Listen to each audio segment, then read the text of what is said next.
नमस्कार, मैं Vanshika TNV academy की तरफ से आप सभी का स्वागत करती हूँ।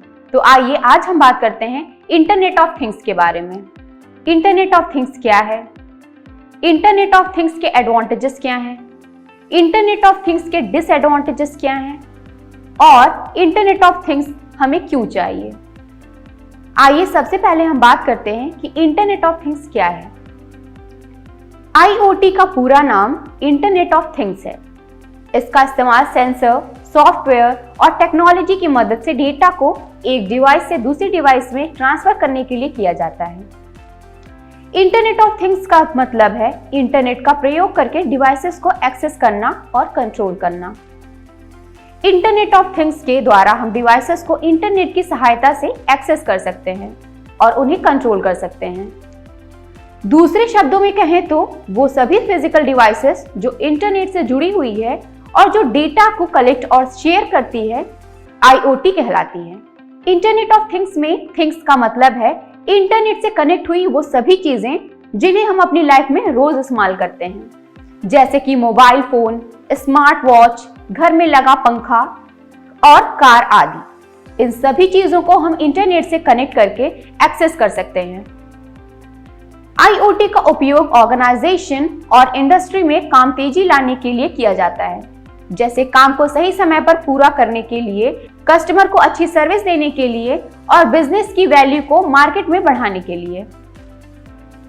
इंटरनेट ऑफ थिंग्स आने के बाद भविष्य में ऐसे स्मार्ट घर होंगे जिनमें सभी डिवाइस एक दूसरे के साथ इंटरकनेक्टेड रहेंगे। मान लीजिए आप टीवी और दरवाजे को बंद किए बगैर अपने घर से बाहर चले गए। इस स्थिति में स्मार्ट घर का जो कंबाइंड आर्टिफिशियल ब्रेन होगा वह इस चीज को सेंस करके अपने आप घर के दरवाजे और टीवी को बंद करेगा। इस बात की जानकारी आपके फोन पर भी आ जाएगी। सभी टेक्निकल डिवाइस के बीच जो ये इंटीग्रेशन है, यही इंटरनेट ऑफ थिंग्स है। आइए अब हम बात करते हैं कि इंटरनेट ऑफ थिंग्स के एडवांटेजेस यानी कि लाभ क्या हैं। इसके निम्न लाभ कुछ इस प्रकार से हैं। पहला, इजी एक्सेस, आसान एक्सेस।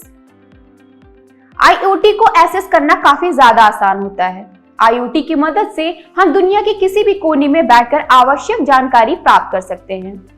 जानकारी को प्राप्त करने के लिए हमारे पास इंटरकनेक्शन और स्मार्ट डिवाइस की सुविधा होनी चाहिए, जिसकी मदद से हम किसी भी प्रकार की जानकारी को आसानी से प्राप्त कर सकते हैं। दूसरा, स्पीड यानी कि गति। IoT डिवाइसेस में डेटा को ट्रांसफर करने की गति यानी कि स्पीड काफी तेज होती है। ये डिवाइसेस बहुत तेजी गति से डेटा को एक डिवाइस से दूसरे डिवाइस में ट्रांसफर करते हैं। पुराने समय में डेटा को ट्रांसफर करने के लिए 2G और 3G का उपयोग करते थे, जिसके कारण डेटा को ट्रांसफर करने में काफी समय यानी कि वक्त लगता था। इसी समस्या को सुलझाने के लिए 4G को लॉन्च किया गया, जिसके कारण डेटा को एक डिवाइस से दूसरे डिवाइस में ट्रांसफर करना और भी ज्यादा आसान हो गया। और अब तो भारत में 5G भी लॉन्च होने वाला है, जिसकी मदद से डेटा को ट्रांसफर करना यूजर के लिए और भी ज्यादा आसान हो जाएगा। तीसरा, कॉस्ट रिडक्शन, लागत में कमी। IoT बिजनेस के खर्चे को कम करने में मदद करता है, जिसके कारण बिजनेस में बहुत सारे खर्चे काफी हद तक कम हो जाते हैं। IoT डिवाइसेस की मदद से प्रोडक्ट और इक्विपमेंट यानी कि उपकरण को मेंटेन करना काफी आसान होता है, जिसके कारण इन सभी चीजों में ज्यादा पैसे खर्च करने नहीं पड़ते। चौथा, ऑटोमेशन यानी कि स्वचालन। IoT ऑटोमेशन को काफी बढ़ावा देता है। ऑटोमेशन का मतलब यह होता है कि जिन कामों को करने के लिए इंसानों की जरूरत ना पड़े, IoT की डिवाइस ऑटोमेटिकली यानी कि अपने आप ही किसी काम को पूरा करने में सक्षम होते हैं। पांचवा, सेव टाइम यानी समय की बचत। IoT में यूजर के समय की बचत होती है।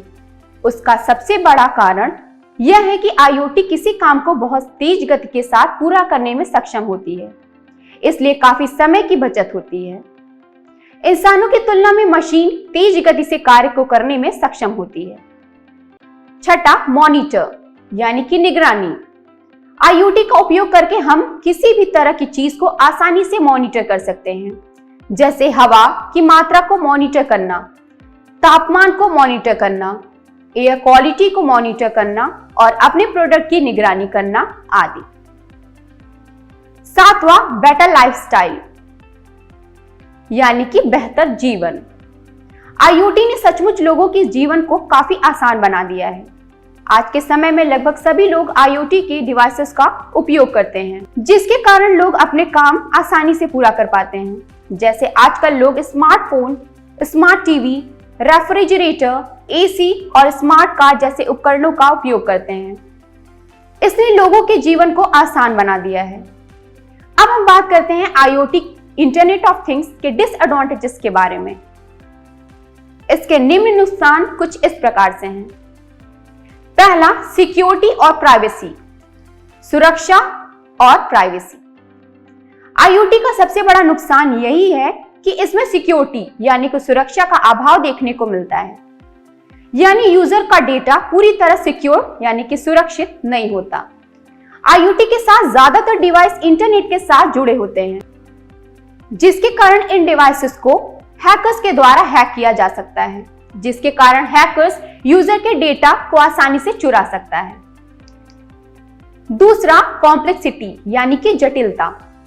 IoT में टेक्नोलॉजी को डिजाइन करना, उनको डेवलप करना और उन टेक्नोलॉजी को मेंटेन करना काफी मुश्किल और कॉम्प्लेक्स होता है। तीसरा, अनएम्प्लॉयमेंट यानी कि बेरोजगारी। आजकल ज्यादातर कार्यों को IoT से चलने वाली मशीनों के द्वारा पूरा किया जाता है, जिसके कारण लेबर वर्क की जरूरत नहीं पड़ती, जिससे बेरोजगारी बढ़ती है। चौथा, डिपेंडेंसी यानी कि निर्भरता। आज के समय में लगभग हर एक व्यक्ति IoT डिवाइसेस पर पूरी तरह से निर्भर हो चुका है, यानी इंसान इन डिवाइसेस के बिना किसी कार्य को नहीं कर सकता। छोटे से लेकर बड़े लोग इन पर निर्भर हो चुके हैं, जो आने वाले समय के लिए खतरनाक साबित हो सकता है। अब हम अपने आखिरी पड़ाव पर आते हैं और बात करते हैं कि इंटरनेट ऑफ थिंग्स हमें क्यों चाहिए। यहाँ पर मैं आप लोगों को इसकी उपयोगिता के बारे में बताने वाली हूँ। आपके फिजिकल और मेंटल हेल्थ के लिए बेस्ट पॉसिबल फीडबैक प्रदान करता है। रियल टाइम मॉनिटरिंग में बेस्ट पॉसिबल रिसोर्स एलोकेशन प्रदान करता है। मोबिलिटी पैटर्न्स में बेस्ट पॉसिबल डिसीजन मेकिंग प्रदान करता है। इसके साथ साथ लोकल प्रोवाइडर्स को बेस्ट पॉसिबल कनेक्शन प्रदान करता है, जिसमें कि ग्लोबल पोटेंशियल हो। यदि इस वीडियो में कोई प्रश्न है तो आप हमें नीचे कमेंट में लिख सकते हैं। हमारे अनुभवी लोगों द्वारा आपको उचित उत्तर दिया जाएगा। इस वीडियो में बस इतना ही। मिलते हैं अगले वीडियो में, तब तक के लिए धन्यवाद।